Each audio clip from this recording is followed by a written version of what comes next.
지난주와 이번 주 두 주에 걸쳐서 하나님은 어떤 분이신가, 우리 창세기 18장 1절부터 15절까지 하나님의 열심에 대해서 우리 지난 시간에 함께 나눴습니다. 특별히 지난주와 이번 주 말씀을 잘 기억하시면서 이제 오늘까지 계시면 휴가를 떠나시는 분이 한 절반 정도 되시거든요. 이 말씀을 기억하시면서 하나님의 은혜를 풍성히 경험하고 다녀오실 수 있는, 휴가라기보다는 단기 선교가 되실 수 있기를 주님의 이름으로 축복합니다. 하나님은 친밀하신 하나님이십니다. 아브라함에게 찾아오시고 아브라함의 마음과 필요를 아시고 아브라함에게 모든 것을 알려주시는, 그렇게 열심히 친히 찾아오시는 하나님이십니다. 근데 오늘 본문에 보면 그 사랑으로 찾아오시는 하나님의 다른 면은, 하나님은 공의의 하나님이심을 찾아볼 수 있습니다. 세상이 많이 바뀌고 있습니다. 지식이 많이 발전하죠. 문화가 많이 발전하죠. 입고 있는 이 옷, 형태, 또 세상의 문화가 가지고 있는 형태, 예배의 형태, 이렇게 외형은 점점 많이 변화되어 가고 있습니다. 그러나 그 변화되어 가는 과정 가운데 생기는 문제는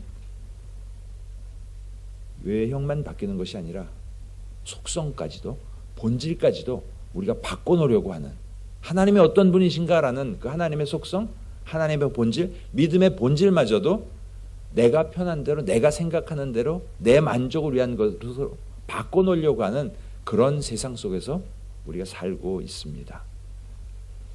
영화들도 보면 대학의 현장을 나타내면서 교수님이 하나님은 당연히 안 계시다, 혹시 수업 시간에 이것에 대해서 시비를 걸 사람이 있으면 미리 오늘 이야기해라, 뭐 이런 내용으로 영화가 시작하죠.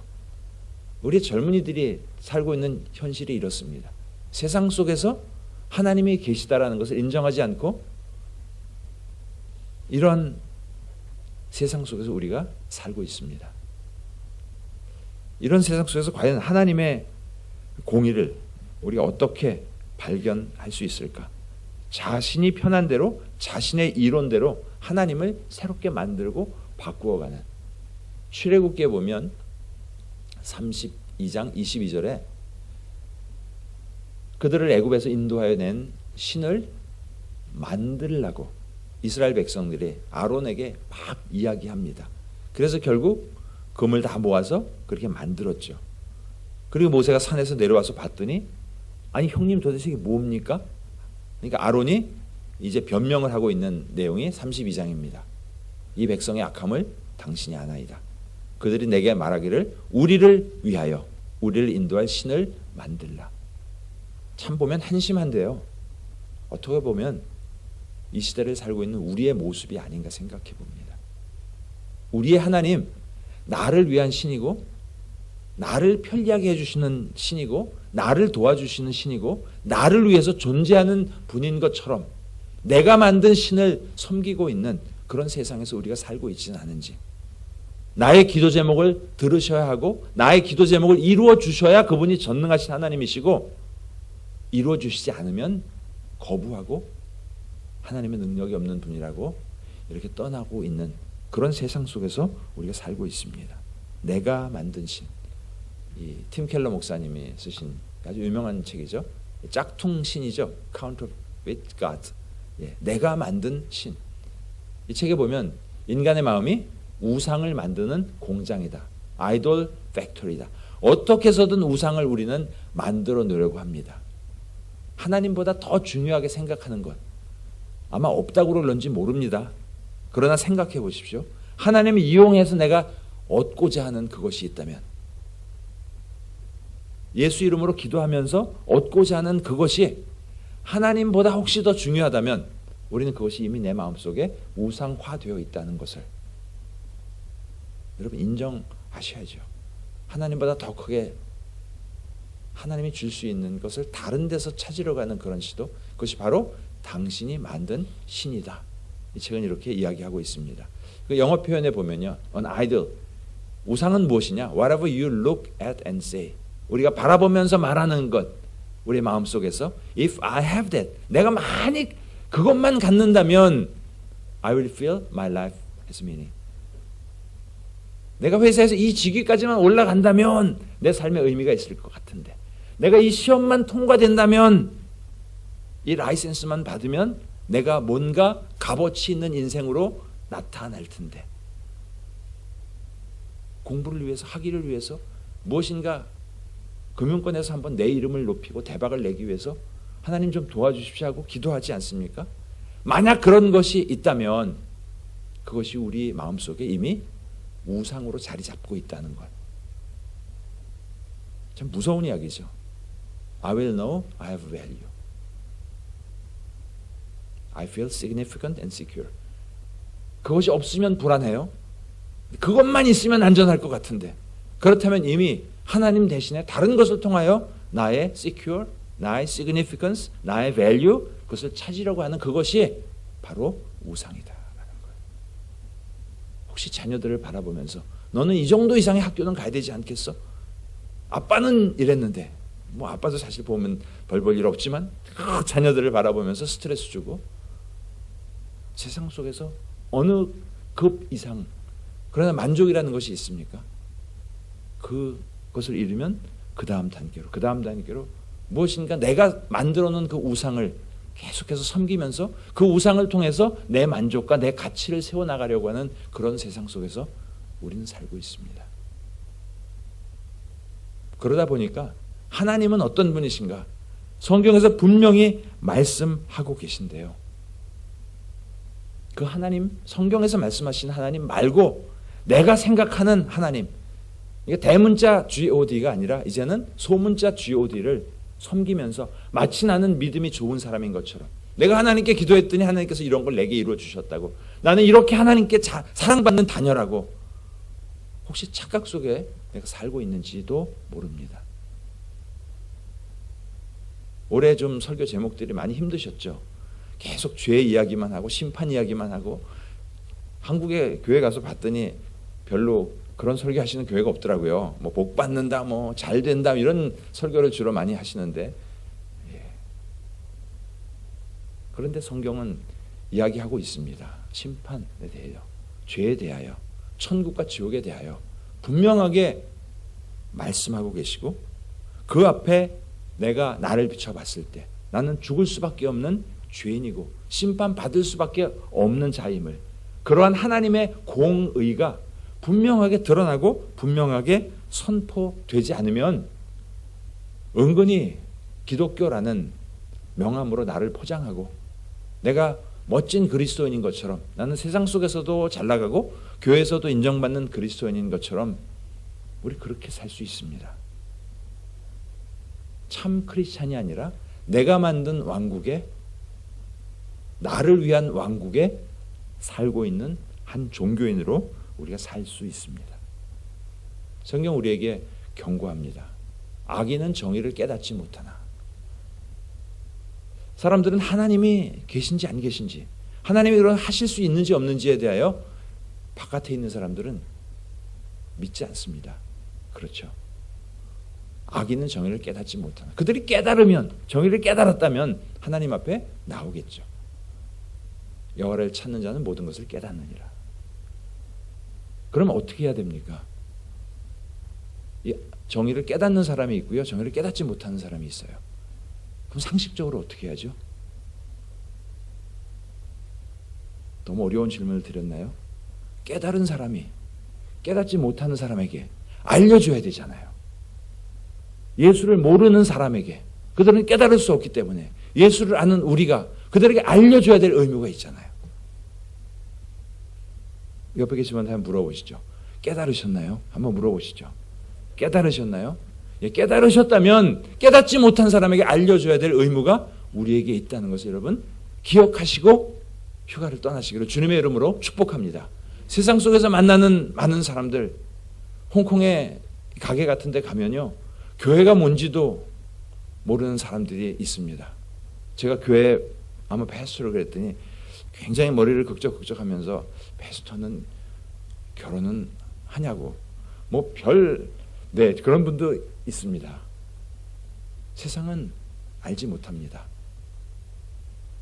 왜냐하면 믿지 않는 세상 신이 혼미하게 하여 그리스도의 영광의 광채가 비치지 못하게 한다고 말씀하고 있습니다. 하나님은 우리를 사랑하십니다. 그렇죠? 친밀하게 아브라함에게 다가오셔서 그 마음속에 있는 모든 것까지도 이루어 주시는 하나님이십니다. 창세기 18장 1절부터 15절까지 그 하나님의 열심, 그 사랑으로 다가오시는 하나님의 열심. 그러나 반면에 오늘 16절부터 33절까지는 심판하시겠다고 말씀하시는 하나님의 공의. 보면 이 두 가지가요, 같이 할 수 없는 겁니다. 사랑과 공의. 사랑은 하는데 처벌은 해야 되고요. 이거 어떻게 해야죠? 그런 걸 모순이라고 이야기하죠.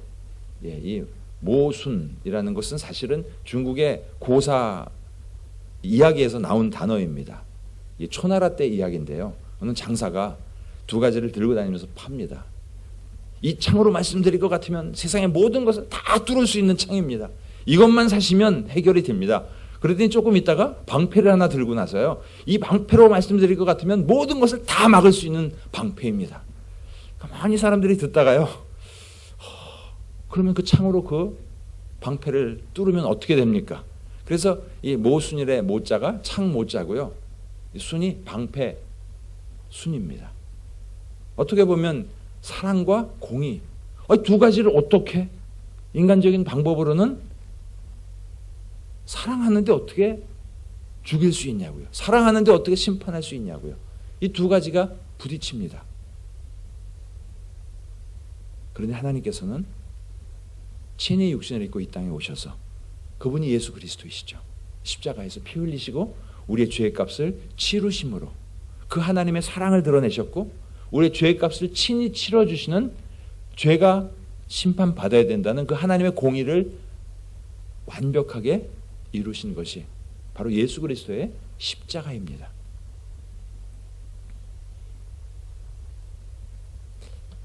세상을 우리가 바라볼 때 어떻게 바라봐야 될 것인가?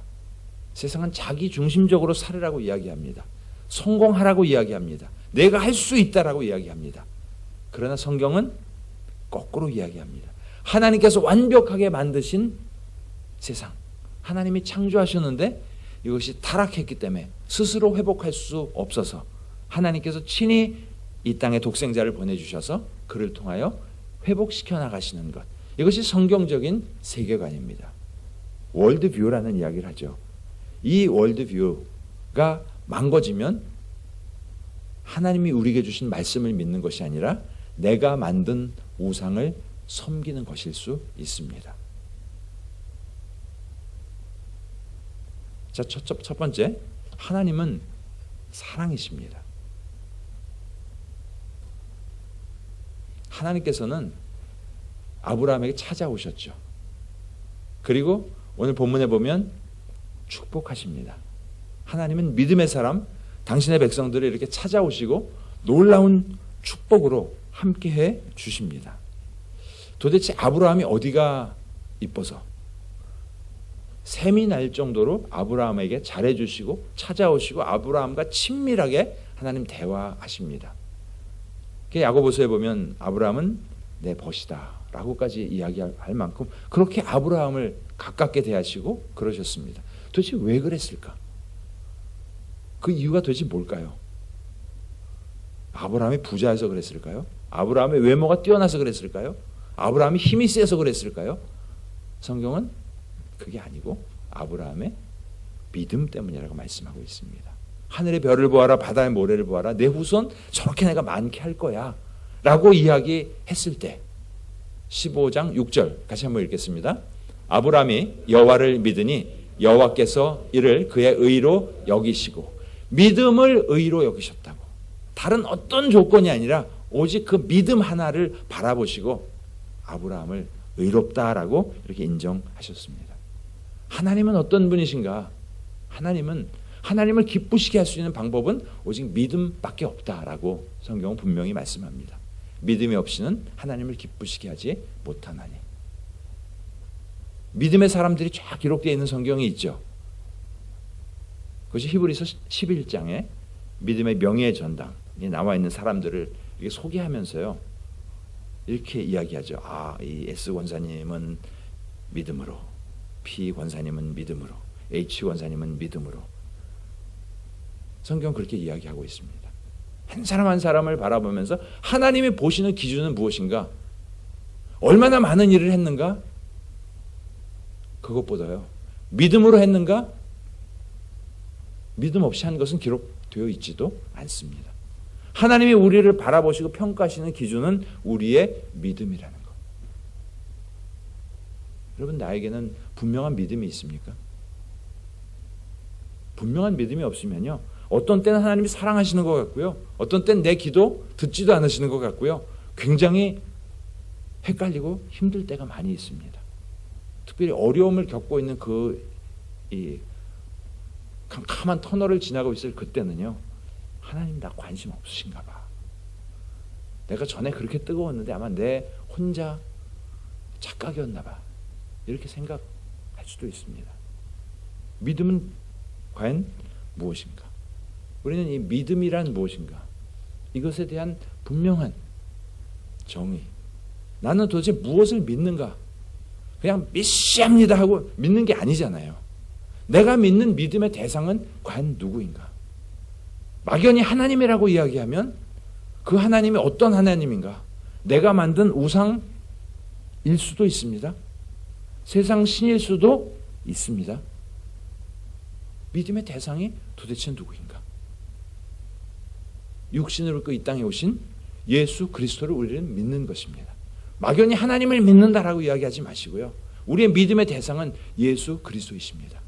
그분이 나의 구주와 주님이 되신다. He's my Lord. 내 인생의 주인이시고 He's my Savior. 나를 구원하신 분이시고. 왜요? 나는 구원이 필요한 존재이거든요. 죄 때문에 죽을 수밖에 없는 죄인이기 때문에 나를 구원해 주실 그분. 2000년 전에 이 땅에 인간의 모습으로 오셔서 십자가에 죽으신 그분이 나의 구주와 주님이시라는 분명한 우리의 믿음의 대상. 그분이 이 땅에 오셔서 하신 일은 무엇인가? 그것을 믿는 것입니다. 그 믿음의 결과로 내가 하나님의 자녀가 되었다는 것. 내가 잘나서 하나님의 자녀가 된 것이 아니고요. 내가 주일날 교회 와서 예배를 드리기 때문에 하나님의 자녀가 된 것이 아니고요. 내가 헌금을 드리기 때문에 하나님의 자녀가 된 것이 아니고요. 우리 아버지가 장로님이고 우리 아버지가 목사님이기 때문에 내가 하나님의 자녀가 되는 것이 아니고요. 내가 그분이 누구이신가를 믿고 입술로 He's my Lord and Savior. 나의 구주와 주님이시라고 고백했고 그분이 십자가에서 피 흘리시고 죽으심으로 말미암아 나의 죄의 값을 치러 주셨다는 것을 내가 믿고 고백함으로 내가 하나님의 자녀가 되었다는 것. 이것을 믿는 것이 이것이 믿음입니다. 신앙생활을 10년 하고 20년 해도 믿긴 믿는데 뭘 믿는지 모르면 그건 온전한 하나님의 사랑을 경험하지 못한 것입니다. 믿음의 대상을 분명히 하시고 나는 무엇을 믿는가 분명히 자신을 한번 돌아보실 수 있기를 주님의 이름으로 축복합니다. 하나님은 사랑이시라고 성경에 분명히 말씀하십니다. 독생자를 우리에게 내어주셨습니다. 그토록 우리를 사랑하셨다는 것. 우리가 아직 죄인 되었을 때 그리스도께서 우리를 위하여 죽으심으로 하나님께서 우리에 대한 자기의 사랑을 확증하셨다는 것. 하나님의 사랑의 확증은요, 부도나려고 그랬는데 기도했을 때 갚아주신 게 아니고요. 죽을 수밖에 없는 나, 영원히 하나님과 단절된 영원한 형벌을 받을 수밖에 없는 나를 사랑하셔서 자녀 삼으시기 위하여 이 땅에 육신을 입고 오셔서 우리랑 똑같은 삶을 사시고 십자가에서 피 흘리시고 죽으신 하나님은 그를 부활시키셔서 그분이 죄가 없으심을 보여주신 우리의 믿음의 대상은 바로 그것입니다. 그래서 주님이 십자가에서 하신 마지막 말씀이 내가 다 이루었다. 내게 주신 사명을 다 이루었다. 내가 죄의 값을 다 치루었다. 라고 분명히 선포하고 계십니다. 이것이 하나님의 사랑입니다. 우리를 사랑하시는 하나님의 사랑. 그런데 그 사랑받는 자에게 비밀을 가르쳐 주십니다. 여러분 결혼 대부분 하셨죠? 부부간에 비밀이 있으세요? 있으신 것 같아요. 저 딱 보면서 웃으시는데 두 분이 비밀이 있으신 것 같아요. 제가 모르는 그런 게 비밀이잖아요. 부부간에는 아는데 외인은 모르는 것. 부부간에 비밀이 없으면 좀 그렇죠. 남이나 배우자나 똑같다면 좀 배우자가 섭섭하지 않으세요? 나만 아는 아내의 어떤 비밀, 나만 아는 남편의 어떤 비밀, 우리 둘만이 알고 있는 어떤 특별한 계획, 비밀이거든요. 성경은 미스테리라고 그것을 표현하고 있는데, 하나님께서는 하나님의 자녀된 자에게 그 비밀을 알려주신다는 사실. 누군가가 자기의 비밀을 다 알려주면 그분과의 관계가 어떻죠? 특별한 거잖아요. 많은 사람 중에 하나가 아니라 특별한 관계잖아요. 오늘 아브라함에게 말씀하고 계십니다. 여호와께서 이르시되, 같이 한번 읽겠습니다. 내가 하려는 것을 아브라함에게 숨기겠느냐. 아브라함을 사랑하시고 친밀히 다가오셔서 아브라함에게 하시는 말씀이 내가 하려는 것, 비밀 이야기잖아요. 너한테는 안 숨겨. 내가 다 얘기해 줄 거야. 그 비밀이 무슨 비밀인지 아세요? 지금부터 비밀이 공개되고 있습니다. 아브라함에게 말씀하신 그 비밀이 공개되는데요. 그 첫 번째는요, 내가 너 축복할 거야. 너 복받게 할 거야. 너 복의 통로가 될 거야. 내가 네게 준 모든 말씀 그대로 다 이룰 거야. 그래서 내가 너를 택했거든. 하나님의 비밀은요, 믿는 자를 축복하시는 것입니다. 믿음은 조금 전에 무엇인가 분명히 말씀드렸죠. 그 믿음을 갖고 있는 자를 하나님 축복하시겠다고 분명하게 말씀하십니다. 그것이 하나님의 첫 번째 비밀입니다. 그런 축복을 받으시는 그 은혜가 있기를 주님의 이름으로 축복합니다. 우리 18절 19절 같이 다시 한번 읽어볼까요?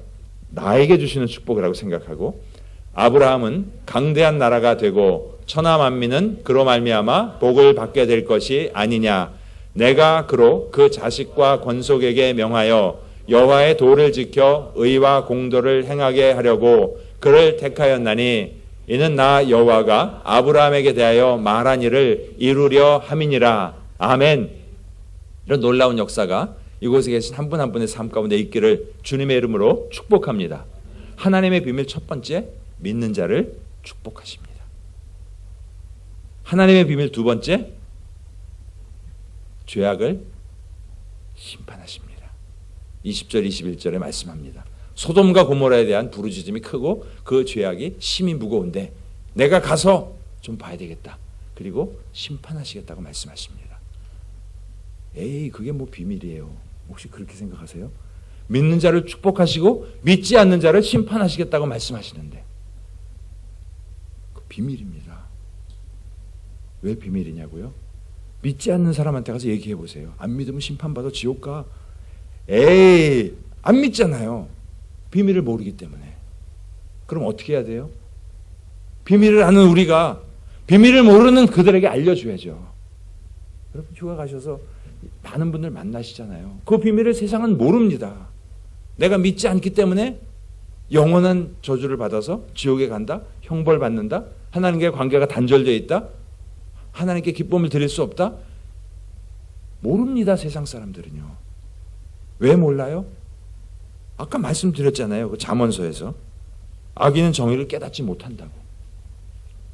그래서 깨달은 우리에게 알려주라는 것입니다. 그래서 아브라함을 복의 통로로 부르셨거든요.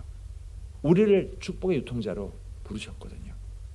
모르는 자에게, 믿지 않는 자에게 복음을 전하라고 우리에게 맡기셨다는 것. 비밀 이야기가 에베소서에는 좀 많이 나옵니다.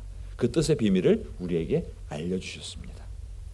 이 비밀이 큰데 이 비밀이 뭐냐? 그리스도와 교회다. 육신을 입고 이 땅에 오신 예수 그리스도를 통하여 이방인과 모든 사람들이 믿음으로 말미암아 하나님의 백성 되는 것, 그것이 비밀입니다. 그 공동체가 함께 모여서 교회 되는 것.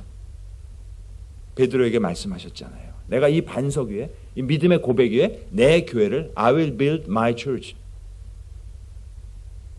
그리고 그 교회를 통하여서 음부의 권세가 이기지 못하는 세상 속에서 하나님의 백성으로 살아가도록 하는 것. 이것이 하나님의 비밀이라는 사실을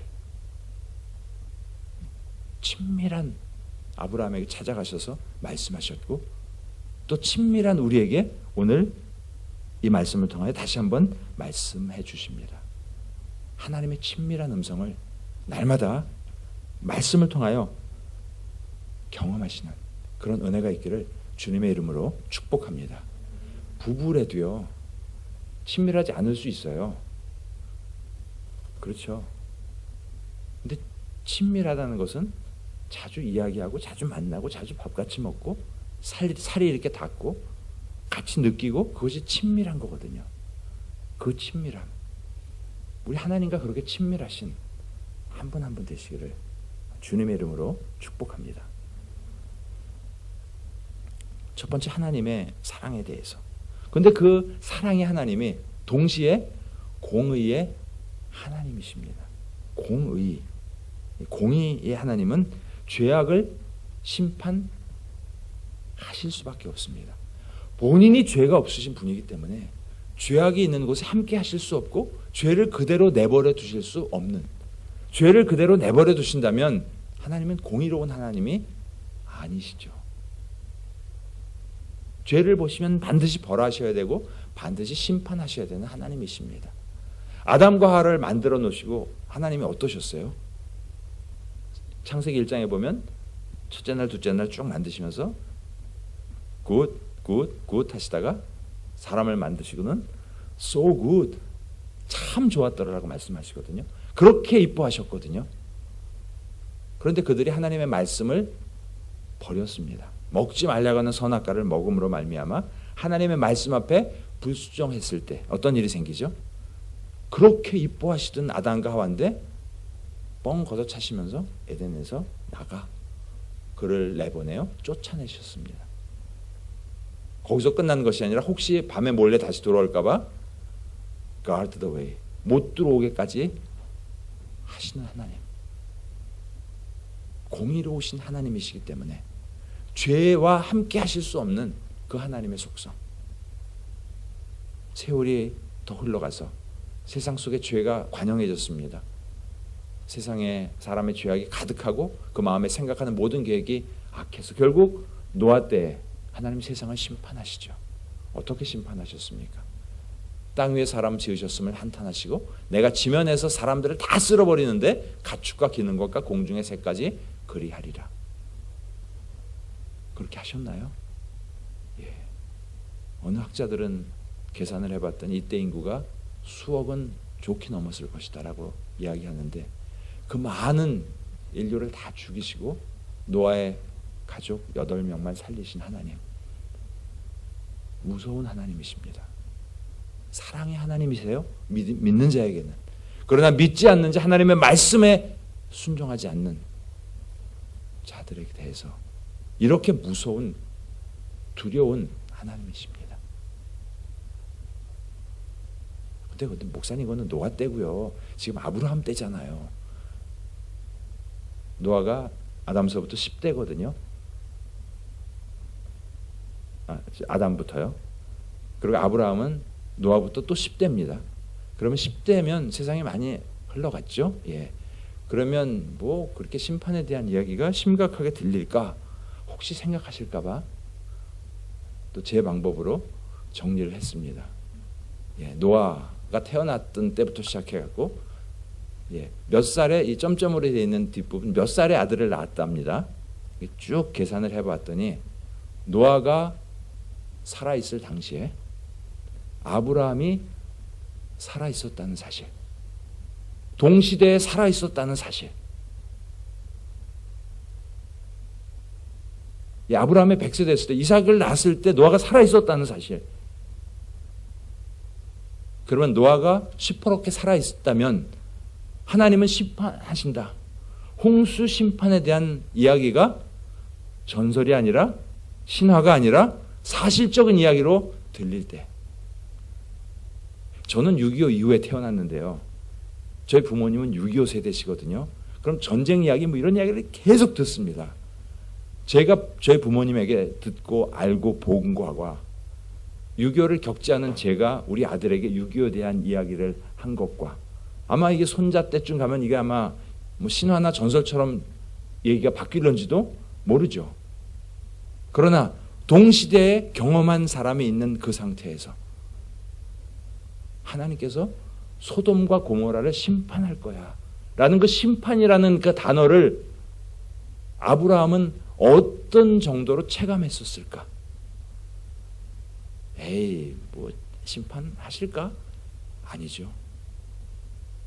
노아 때 다 죽이시고 8명만 살리신 그 하나님, 두려운 하나님, 공의의 하나님, 무서운 하나님, 말씀대로 심판하시는 그 하나님, 그 이야기를 들었을 때 아브라함은 어땠을까요? 그 심판이 또 소돔과 고모라, 우리 조카 롯도 있는데 어떡하지? 이것이 하나님의 공의 앞에 서 있는 아브라함의 모습입니다. 분명 숫자로 보셨죠? 동시대입니다. 전설 이야기가 아닙니다. 그럼 우리도 아브라함이 느끼는 그 마음으로 느껴야죠. 믿지 않는 불신자를 심판하시겠다고. 영원히 하나님과 단절된, 그런데 혹시 내 주변에 배우자 중에, 자녀 중에, 부모님 중에 아직 예수 그리스도를 알지 못하고 있는 분이 있다면 우리는 어떻게 반응해야 되겠습니까?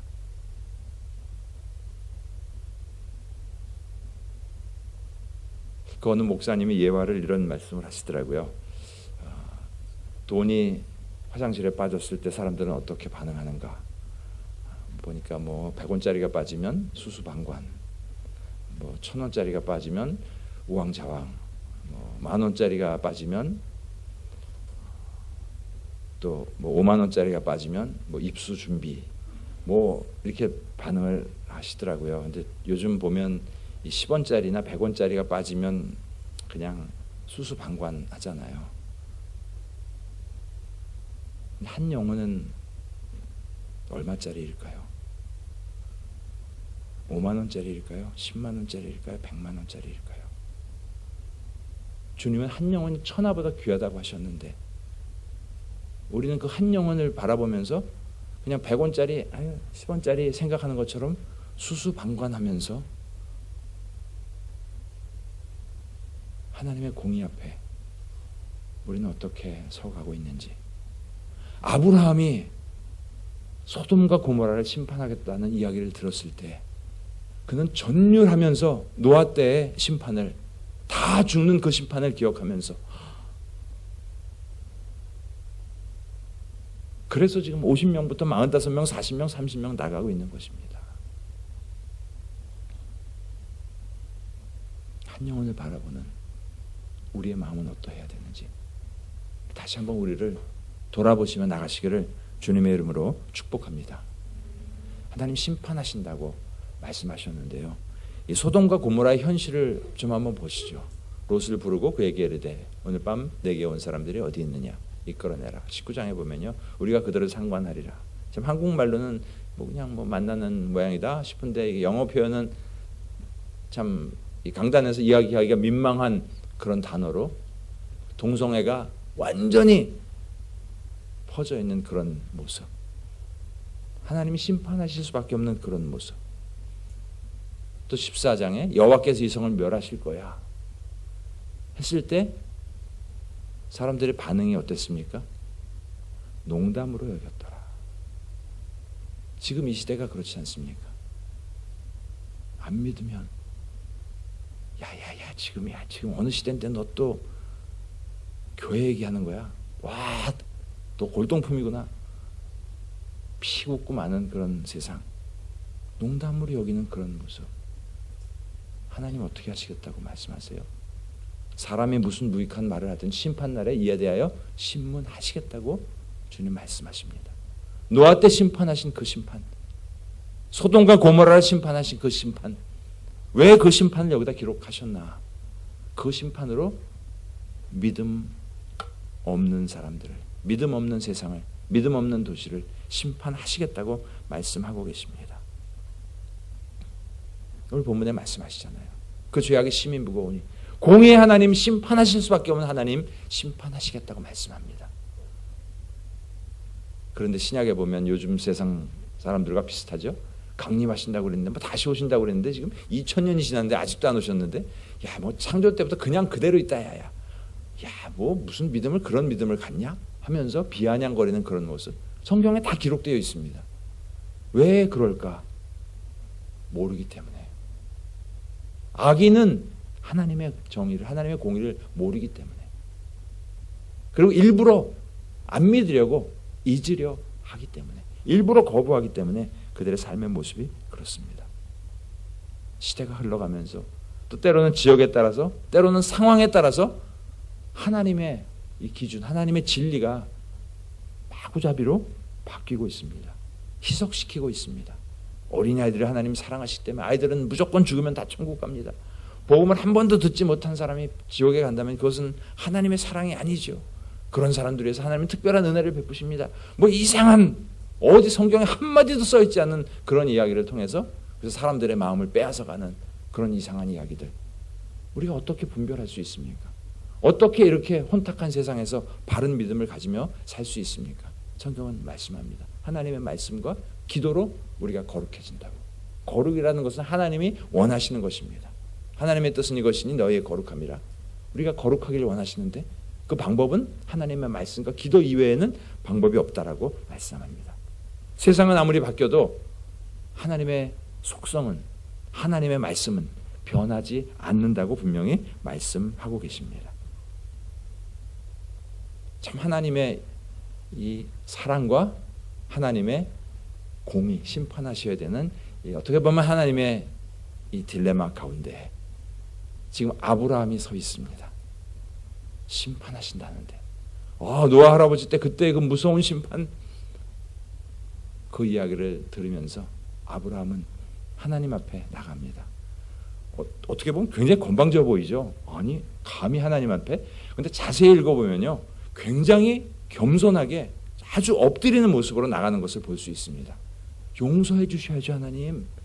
나는 티끌이나 재와 같사오니 감히 주께 여쭙습니다. 왜냐하면 그 심판이 얼마나 무섭고 두려운가를 생각하면서 그 심판 가운데 있을 또 조카와 또 그 가족과 그 아는 분들을 바라보면서 그 마음 속에 하나님의 컴패션한 그 마음이 일어나기 시작합니다. 그 지역을 바라보면서 하나님이 그렇게 하시면 어떻게 할까 하는 그 마음. 그래서 반복해서 이야기하지 않습니까? 어찌하리 하시나이까? 어찌하리 하시나이까? 어떻게 이렇게 똑같은 구절이 반복되어 있나 모르겠습니다. What if? What if? 이렇게 하면 좀 살려주실 수 있지 않아요? 이렇게 하면 좀 용서해 주실 수 있지 않아요? 하는 이 아브라함의 간절한 그 마음 느껴지시나요? 간절히 주님을 용서받기를 원하는 그 중보 기도자의 그 마음.